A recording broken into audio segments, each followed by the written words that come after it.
Hello, I'm Mrs. Miller, and today I'm going to read you the famous book, Last Stop on Market Street. The words are by Matt de la Pena, and the pictures are by Christian Robinson. Now, before we start this, I want to tell you one of the reasons why I love this book so much. Now, I do not live in a city. I live in a town and it's smaller. And so cities look a little different. There aren't skyscrapers in my town.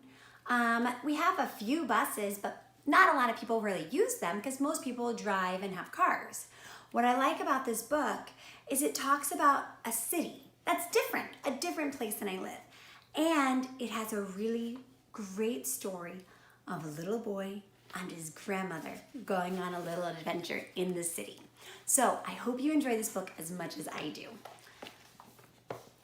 CJ pushed through the church doors, skipped down the steps.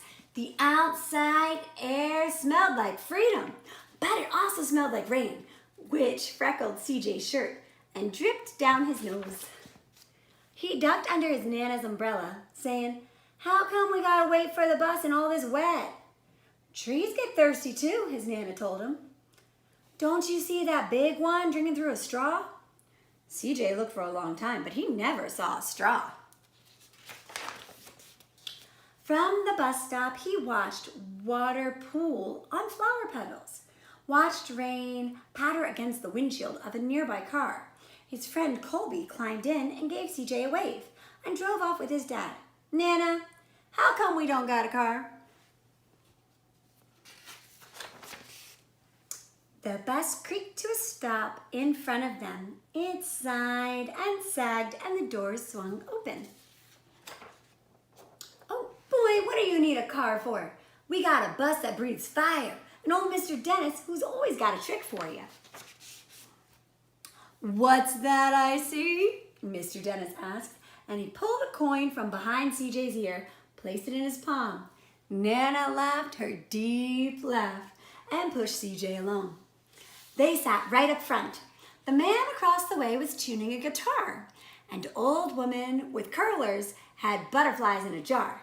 Nana gave everyone a great big smile and a good afternoon. She made sure CJ did the same. That's very polite, right? To greet people. The bus lurched forward and stopped. Lurched forward and stopped. Nana hummed as she knit. "How come we always gotta go here after church?" CJ said. "Miguel and Colby never have to go nowhere." "I feel sorry for those boys," she told him. "They'll never get a chance to meet Bobo or the sunglass man. And I hear Trixie's got herself a brand new hat." CJ stared out the window, feeling sorry for himself. He watched cars zip by on either side, watched a group of boys hop curbs on bikes. A man climbed aboard with a spotted dog. CJ gave up his seat. "How come that man can't see?" "Boy, what do you know about seeing?" Nana told him. "Some people watch the world with their eyes." "In fact, their noses too," the man said, sniffing out the air. "That's a mighty fine perfume you're wearing today, ma'am." Nana squeezed the man's hand and laughed her deep laugh. Two older boys got on next. CJ watched as they moved on by and stood in the back. "Sure wish I had one of those," he said. Nana set down her knitting. "What for? You got the real thing sitting across from you. Why don't you ask the man if he'll play a song?" CJ didn't have to. The guitar player was already plucking strings and began to sing. "To feel the magic of music," the blind man whispered, "I like to close my eyes." Nana closed her eyes too. So did CJ and the spotted dog. I love that the dog closes his eyes too. So CJ was feeling jealous. The two older boys have a phone or an iPod or something like that they're listening to music to. And in the darkness, the rhythm lifted CJ out of the bus, out of the busy city. He saw sunset colors swirling over, crashing waves, saw a family of hawks slicing through the sky. saw the old woman's butterflies dancing free in the light of the moon. CJ's chest grew full, and he was lost in the sound. And the sound gave him the feeling of magic. The song ended, and CJ opened his eyes. Everyone on the bus clapped, even the boys in the back. Nana glanced at the coin in CJ's palm. CJ dropped it in the man's hat. "Last stop on Market Street," Mr. Dennis called. CJ looked around as he stepped off the bus. Crumbling sidewalks, broken down doors, graffiti-tagged windows, and boarded up stores. He reached for his Nana's hand. "How come it's always dirty over here?"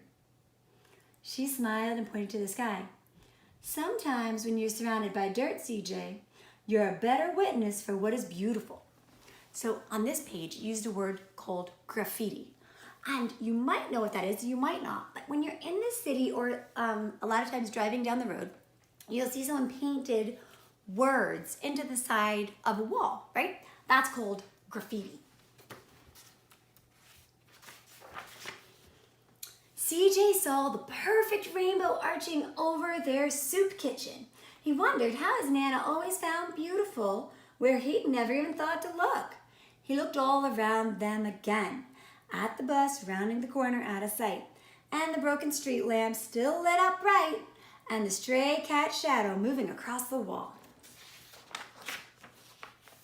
When he spotted their familiar faces in the window, he said, "I'm glad we came." He thought his Nana might laugh her deep laugh, but she didn't. She patted him on the head and told him, "Me too, CJ, now, come on." So they're going and they're helping to feed people in a soup kitchen, which is a very kind thing to do, to volunteer to help others. And then there they are again, waiting at the bus stop. It looks like he's reading a good book. So I hope you enjoyed this book as much as I do. I love The Last Stop on Market Street.